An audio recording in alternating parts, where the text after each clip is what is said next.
Conversamos esta mañana con el economista, exministro de Hacienda, académico de la Universidad Adolfo Ibáñez, Ignacio Briones. Ignacio, gracias por estar esta mañana con nosotros. Bienvenido, buenos días. Hola Juan Manuel, hola Connie. Hola Me perdonan Ignacio, por no buen estar día. esta vez con ustedes, mucho más grato estar allá, pero no me daban los tiempos para ir para allá Está y tengo que ir a bien, una reunión después. se le perdona por esta vez. Por Está esta vez. bien. Ignacio, obviamente el tema que nos convoca es el tema de la reforma de pensiones, ¿verdad? Partamos por una mirada global tuya del acuerdo político al que se llega y después vamos a ir desmenuzando algunas cositas que nos interesan en particular. Muy referida al impacto fiscal, ¿verdad? Que es un tema en el que tú también te has metido harto.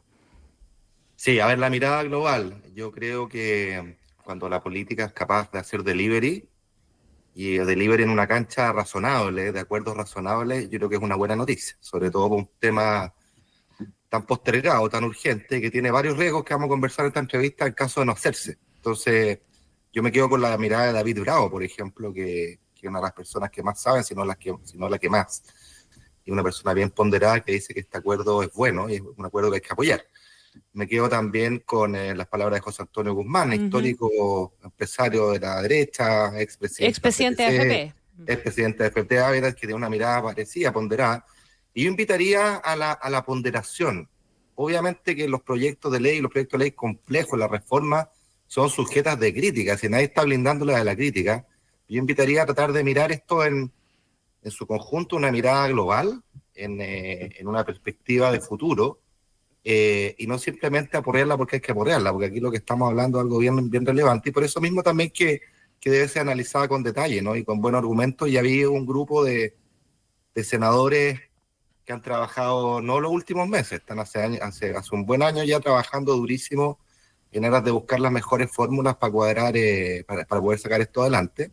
Amén de todo el equipo técnico, los expertos, aquí hay una comisión de expertos que apoyó durante un año, o sea, ha sido un proceso serio, institucional y riguroso, y en el caso de Chile yo destaco realmente y felicito el liderazgo de los senadores Galilea, Coloma y Cruzcoque, porque, bueno, se la han jugado en pos de lo que es bueno para Chile y no de lo que es bueno para la próxima elección solamente. Ahora, vamos a esto es más que detalle, porque también hay miradas globales respecto de algunos puntos que son en detalle de la reforma. Tú decías que hay que hacerse cargo de las consecuencias de no hacer nada. El otro día o ayer, el día que repasamos las indicaciones, nos acordamos con Juan Manuel de cálculos que tú habías hecho respecto del impacto del PIB, de qué pasaba si en 10 años no hacíamos nada. Vinculemos eso con el impacto fiscal que tiene la reforma en función de lo que conocemos hasta ahora, porque todavía faltan algunos pormenores. Sí, a ver, este punto es súper importante, y de nuevo en la invitación a mirar esto desprejuiciadamente, un poquito tomando distancia. Es indudable que una reforma previsional cualquiera tiene costos, no solo fiscales, sino que tiene costos también laborales. Vamos a los fiscales de esta reforma, ¿ya? Y yo los invito a imaginarse por un segundo que esta reforma no es la que estamos conociendo, sino que es una reforma de 6 puntos tradicionales a las cuentas individuales. Una subida de 6 puntos así a rajatabla. ¿Ya? ¿Cuál sería el costo fiscal de eso? Bueno, sería el mismo costo fiscal que el costo de esta reforma, básicamente el mismo. ¿Por qué? Porque el costo fiscal acá se descompone en esta reforma esencialmente en el costo que va a tener el fisco como empleador, ¿ok? Él tiene empleados que tiene que pagarle la subida de las cotizaciones, en la menor recaudación que recibe, por cuanto las empresas van a rebajar este mayor costo laboral de gasto, entonces menos impuestos que se recaudan. Y esas dos cuestiones suman como casi un punto del PIB, ¿ya? Y eso ocurre con independencia de que usted haga esta reforma, una de 6 puntos a seca o cualquier otra, para ponerlo en perspectiva, ¿ok? Por lo tanto, una buena parte del costo fiscal ocurre, este es mi punto, con esta reforma o con cualquier otra reforma, ¿ya? ¿Dónde agrega puntos de costo fiscal esta reforma? Lo agrega en la PGU, en la subida a la PGU, que cuesta más o menos 0,3 puntos del PIB, ¿ya? Ahí vamos en 1,2, ¿no es cierto? Y lo agrega respecto a la novedad que tiene esta reforma, que es pagar esta garantía con un préstamo, ¿ya? Pero yo lo invito a pensar, una reforma de 6 puntos con PGU cuesta 1,2 del PIB. Y eso es así, en esta reforma que se está presentando como en una reforma en que los 6 puntos vayan en forma tradicional a las cuentas individuales. ¿Okay? Ahora, ¿cuál es el costo que le está agregando a esta reforma? Dice, bueno, acá hay que hacerse cargo de personas de clase media que cotizaron muchos años y la PGU no les aumentó suficiente su tasa de reemplazo, así que hay que hacerse cargo. Es la llamada garantía en que se paga 0,1 UF por año cotizado. ¿Ya? Eso es lo novedoso y eso hay que financiarlo porque cuesta plata. ¿Cuánto cuesta esto, Connie y Juan Manuel? Si uno le pone número, siguiendo mi lógica anterior, estamos hablando que eso cuesta más o menos 0,25 del PIB. Uh-huh. ¿Ya? Ese es el extra de esta reforma. Ese es como el extra a financiar en esta reforma vis-a-vis de una de 6 puntos puro y duro más PGU. ¿Ya? ¿Y eso se financia cómo? Con este préstamo. ¿Ya? Entonces, para poner las cosas en perspectiva del costo fiscal, el grueso del costo fiscal, que obviamente es una pregunta súper relevante que hay que hacerse, el gran grueso viene de la subida de los 6 puntos. ¿No? Y de la ahí está el grueso, y eso es así, aquí en la quebrada de la Jiba, con cualquier fórmula, más la PGU, la subida de la PGU, que era como un dato de la causa hasta el turno, no podrá gustarlo o no, pero es un dato. ¿Ya?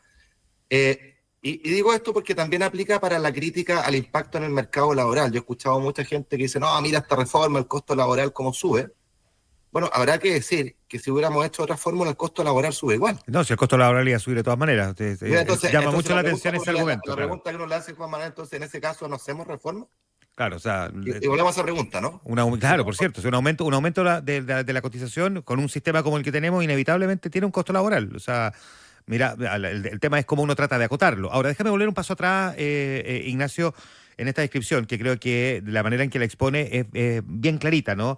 Pero quiero detenerme un poquitito en esta fórmula de emitir una deuda con los mismos trabajadores, porque implica que inevitablemente el Estado de Chile va a aumentar su deuda pública de una manera que hay que determinar, y es probablemente uno de los puntos que genera todavía esa duda. Por eso es que el Consejo Fiscal Autónomo aquí va a tener algo importante que decir, de garantizar de qué manera se garantiza, primero, que esa plata después se devuelva, pero fundamentalmente de cuánto es ese aumento de la deuda pública.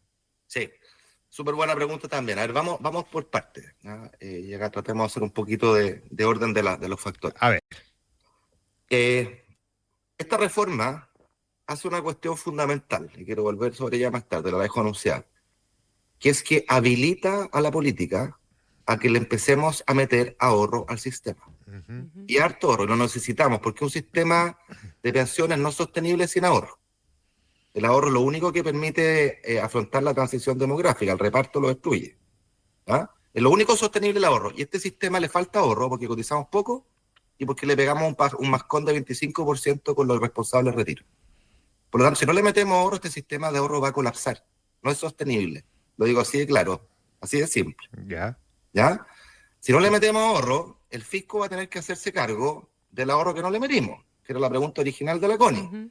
Y por lo tanto, ahí sí que la preocupación fiscal es gigante, porque yo quiero recordar acá que cada punto de cotización o de ahorro que no hacemos son más o menos $1.000 millones en un año. Uh-huh. ¿Ya? En 10 años, rentabilidad inscribida son 12.000 millones, o más de 3,5 puntos del PIB. ¿Algún Estado puede hacerse cargo de eso? Imposible, no. Claro. La pura subida de la PGU que estamos haciendo hoy día de 25.000 pesos, porque la PGU recordaremos que sube casi 2.25 en febrero naturalmente. Esa sola subida, si tuviéramos que hacerla de nuevo, porque no pusimos plata de ahorro y nos empiezan a presionar para aumentar la PGU, si le hiciéramos con deuda son 8 o 10 puntos del PIB, de una. ¿Ya? Entonces ese es el costo fiscal de hacer nada. Y el costo sobre el sistema de hacer nada es poner en riesgo el sistema de ahorro. ¿Ya? Entonces me parece una irresponsabilidad no hacer nada a este respecto. Y sobre el préstamo. Mira, cuando uno agarra los flujos de préstamos aquí involucrados, recordemos que el préstamo es, las personas van a poner un 1,5% o 1,5 puntos de cotización de estas 6 adicionales, los van a enterar a este préstamo que se les paga al momento de jubilar a una tasa de interés de mercado, lo subrayo, mercado. ¿Ya? Está su nombre, está reflejado en su cuenta individual, es un bono supervisado por la Comisión de Mercado Financiero, está en el Depósito Central de Valores, o sea, no es un vale por, no es un nocional, lo aclaro. Sí. ¿Ya? ¿Cuánto vale esa deuda? Si uno mira los números. Esa deuda, si uno la pusiera toda all-in, son como 7 puntos del producto. Esa es la deuda del fondo. ¿Ok? Esa deuda la emite un fondo con una garantía estatal. Y yo los invito a hacer el siguiente escenario, un escenario de estrés. Se hicieron todos los cálculos mal, todos, Ya. y al fondo se le acaba la plata a mitad de camino. Estresémoslo harto, nos equivocamos por el doble. Se le acaba a mitad de camino. Si yo digo que la deuda total eran 7 puntos del producto y se le acaba la plata a la mitad, ergo, lo que va a tener que asumir el Estado de Chile es la otra mitad, 3,5 del PIB. ¿Ya? Ese es un endeudamiento en un escenario estresadísimo. Y la pregunta que yo me hago, bueno, si 3 o 3,5 puntos del PIB es razonable o no vis-a-vis del costo de hacer nada, que yo les acabo de mostrar cuánto podría Que en ser. 10 años podría ser 3,5 del PIB. Claro. No, por cada punto, perdón. Por cada punto. Por cada punto. O sea, claro, si estamos sí. hablando de 4,5 puntos, que son los que van directamente a la cuenta, son 15 puntos del PIB. Hay un nuevo aumento de la PGU, son 10 puntos del PIB al tiro. Entonces, tengamos esos órdenes de magnitud en perspectiva. Y ojo, este número que yo le estoy dando no es que sea el número, estoy haciendo un número estresado. ¿Ya? Ahora, otra manera de ver el problema, quizás les va a hacer más sentido a ustedes y quienes nos escuchan. Si este préstamo que yo estoy contrayendo con los afiliados a los próximos 20 años, yo como fisco lo financiara año a año, supongamos que no tendría que pedir préstamo, ¿cuál sería el gasto adicional para poder financiar esta garantía a las personas que jubilaron, este beneficio extra que da esta reforma? Bueno, el fisco tendría que liberar algo así como 0,25 puntos del PIB al año. Ese es el costo de esta cuestión. 0,25 del PIB al año. Entonces la pregunta que yo les hago, ¿ustedes encuentran, les parece imposible encontrar un espacio para allegar 0,25 puntos del PIB al año? No es posible. Yo creo que no es imposible. No es imposible. O sea, uno puede recortar gastos, y de hecho yo soy partidario de que ante esta reforma, precisamente en el futuro, va a haber que hacer un ajuste fiscal, porque al final gobernar es priorizar y queremos estar súper seguros de tener toda la holgura. No, estoy pensando, Ignacio, que uno en el ideal piensa que se puede hacer un recorte incluso mayor, pero Por supuesto. cada vez que se ha tratado de hacer un intento en este sentido, nos encontramos con entre burocracia, torpeza y trabas políticas que lo dificultan. Y esto es una discusión de larga data. Obvio, tenéis razón y eso yo lo conozco muy bien y no nos desviamos de esta discusión, pero lo que les quiero dejar instalado es que si esto yo tuviera la capacidad para financiarlo sin recurrir a un préstamo, son 0,25 del PIB para siempre. ¿Ya? La pregunta que yo me hago, ¿ese número está en un orden de magnitud imposible? Yo diría que no. O sea, si yo lo hubiera dicho, son 2 puntos del PIB para siempre, chuta, no sé de dónde los saco, aquí tenemos un problema. Claro. ¿Ya? Y de hecho, vuelvo al fondo. El fondo, ¿cómo se nutre para pagar este préstamo? El fondo se nutre de un aporte fiscal, plata que va a poner el fisco, esencialmente a partir del año 2029-2030, ¿ya? Y de las rentabilidades que los excesos, los saldos que el fondo acumula e invierte en el mercado de capitales, ¿ya? Pero pensemos simplemente en lo primero. La plata que va a meter el fisco a partir del año 2030, ¿ya? Y para siempre, es del orden de ese mismo 0,25 que yo les acabo de indicar, ¿ya? Entonces, si uno cree que el fisco va a meter esa plata a partir del año 2030, por definición, este fondo está financiado, es solvente, ¿ya? Lo que no es lo mismo que sea líquido, ¿no es cierto? Porque se te pueden producir desfases en los años, y por eso que se pide el préstamo, para suavizar esos pagos altos que yo tengo que hacer hoy día, ¿no es cierto? Y poder repartirlos en el tiempo. Pero mi primera impresión es que los órdenes de magnitud de los que estamos hablando son razonables, son relativamente acotados y son manejables, por lo tanto este fondo no creo que depare grandes sorpresas en términos de sostenibilidad.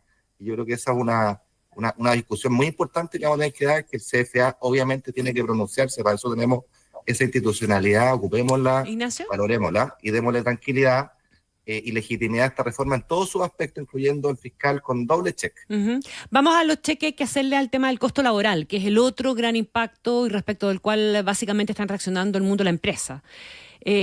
¿Hay alguna forma de mitigar el costo laboral que esto tiene? ¿Hay aspectos positivos que permiten también decir, oye, íbamos a tener de todas maneras un costo laboral, pero este costo laboral que se va a pagar puede tener aspectos que justifican o que lo hacen inevitable y no por eso necesariamente tan malo? Sí, y perdona, le agrego un elemento, porque ese costo laboral hay que insertarlo en el actual contexto, ¿no? De un incremento del salario mínimo, de la ley de 40 horas, sí, claro. Hay debates para absorber los costos como la sala cuna universal, la extensión del postnatal a un año, o sea, no es solo esto, ¿no? No, esa es la manera correcta de mirar, es el equilibrio general. Claro. con todas las cosas. A ver, yo partiría de la base, un poco lo que hablábamos delante. La pregunta es si queremos hacer reformas que agreguen cotización o no. Si la respuesta es sí, Obvio. bueno, tenemos que asumir que eso va a tener un costo laboral independiente de la fórmula. ¿Ok? Yo le he escuchado a gente que dice, no hay que hacer nomás. Entonces yo le digo, bueno, ¿y qué pasa mañana? Bueno, entonces ahí vemos. No, pues no, ahí no vemos, porque yo le acabo de señalar cuáles son los costos, o sea, la sostenibilidad del sistema de ahorro, como columna vertebral del sistema de pensiones, y la sostenibilidad fiscal. Entonces no es como que ahí vemos. Este proyecto gradúa, aumentó la gradualidad, recordarán ustedes que al principio eran 6 puntos en 6 años, Sí. ahora son 9. estos 7 puntos en 9 años. Yo creo que se pueden incluir en la discusión revisiones anuales que en definitiva puedan postergar, acelerar o ralentizar esta transición, siempre teniendo a la vista la sostenibilidad del fondo, porque el fondo necesita también esos recursos, ¿no es cierto?, iniciales para poder pagar esas pensiones. De ahí está la lógica del préstamo. Si un préstamo no es otra cosa que suavizar el tiempo, plata que tú tienes que gastar hoy día. De eso se trata, ¿no? Pero yo creo que eso se puede ver. Yo creo que la invitación más relevante es otra. Yo creo que, fíjense ustedes lo que hemos hecho en Chile. En Chile estamos subiendo las pensiones, las cotizaciones, es necesario, lo sabemos hace muchos años. Hemos hecho un montón de otras reformas que son necesarias y compartidas. La salacuna, como tú dices, está en discusión. La misma compensación hombres-mujeres que se mete como un costo laboral adicional, bueno, es una cosa necesaria. Pero yo diría, si estamos haciendo todas esas cosas, me preguntaría qué estamos haciendo en otros aspectos de la legislación laboral. Y yo creo que hemos hecho poco. Yo creo que es fundamental ayornar nuestra regulación laboral, nuestro código del trabajo, a los tiempos modernos. Aquí estamos en un track donde la política pública está dando más seguridades en distintos planos, ¿no es cierto? Más derechos, más seguridad al trabajo, pero tenemos que compensar aquello con más adaptabilidad. Pues. Y esa pega no la hemos hecho el quite por años. Es una de las trampas en el solitario que decíamos junto a 3 otros economistas y colegas en un reciente seminario de ICARE, ¿no? En el mercado laboral nos estamos haciendo trampas hace rato.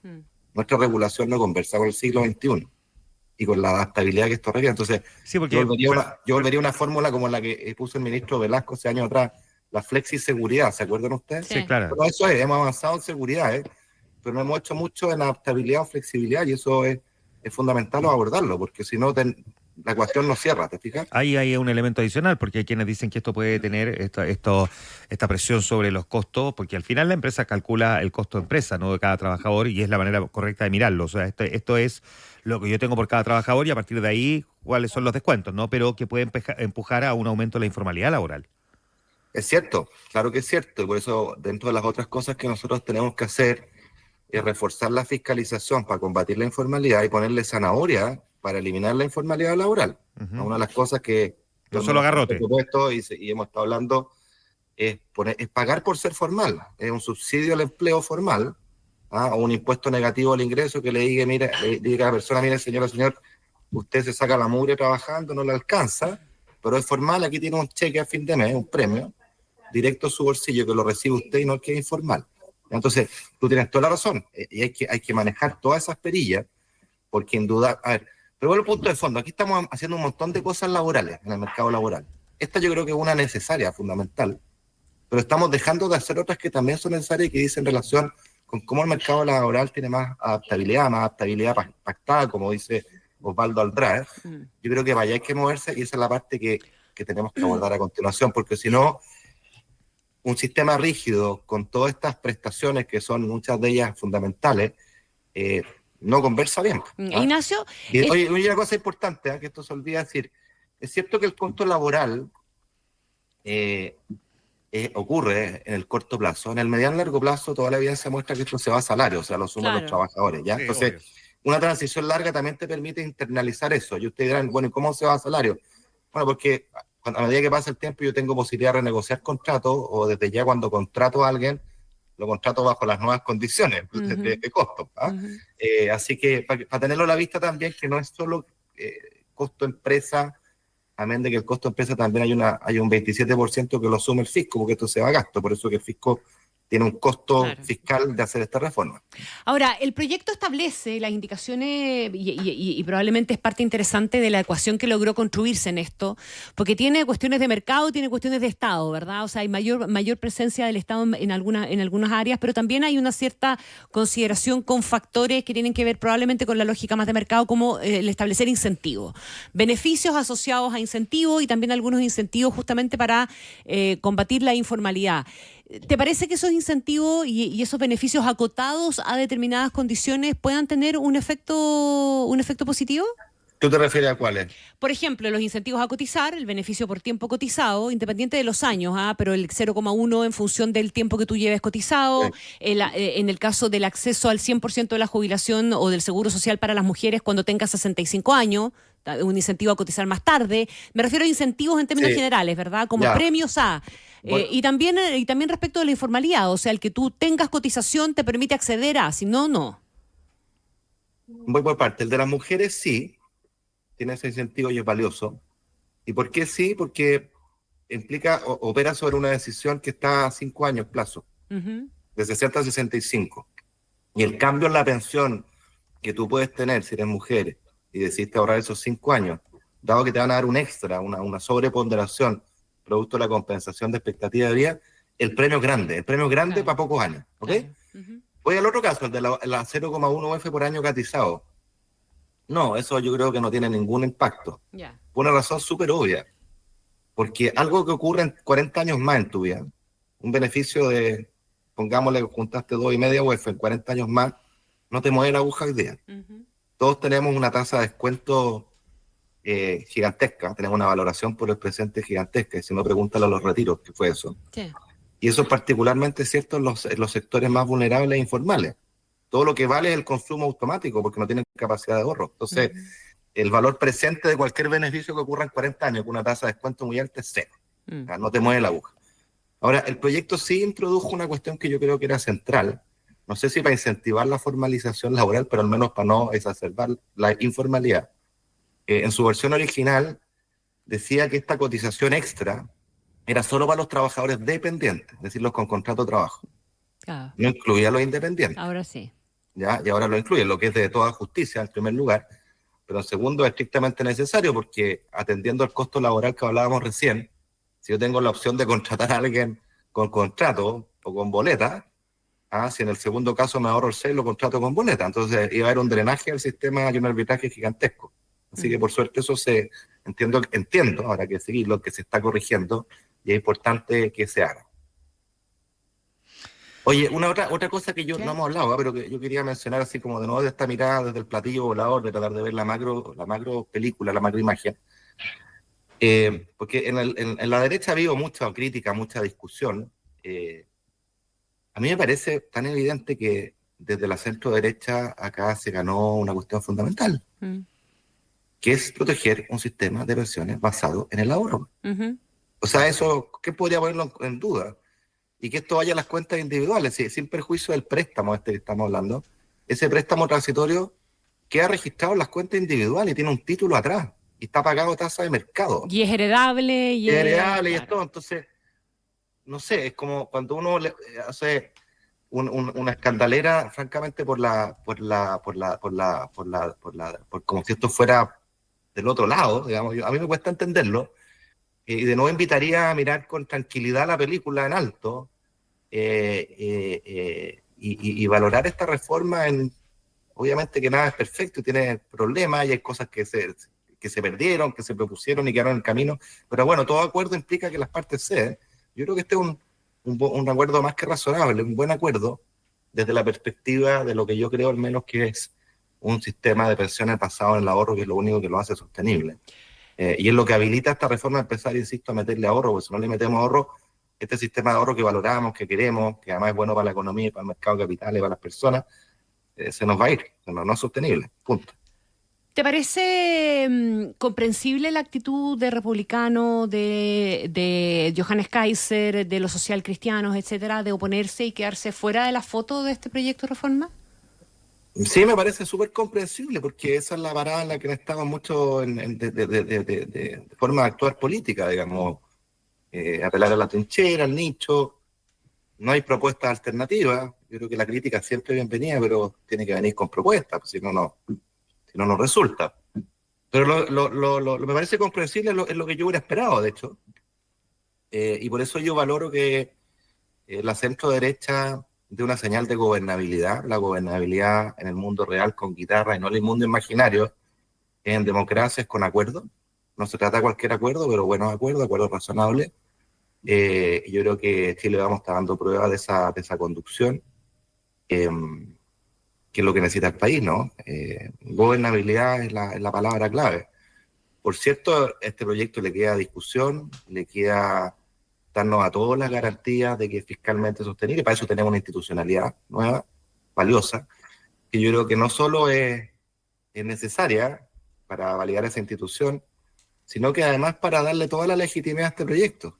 Cuando tiene todos los checks, bueno, es un proyecto que es más transversalmente valorado, le quita argumentos a los que van a las soluciones de esquina. Así que dejemos que la institucionalidad funcione. Yo creo que había una larga discusión, no una discusión improvisada, aquí nadie estaba improvisando. Y en esa discusión, bueno, este mundo que tú mencionas, los extremos se han restado, no han hecho ningún aporte. Yo valoro a los que hacen aporte en general y no los que simplemente critican. Ignacio Briones, economista, exministro de Hacienda, académico de la Universidad Adolfo Ibáñez, conversando esta mañana con nosotros. Ignacio, como siempre, un gusto por conversar contigo. La próxima vez aquí en el estudio. De todas maneras, Chao, que estén Ignacio, bien. Un Buen día. abrazo. Gracias, Chao. Ignacio.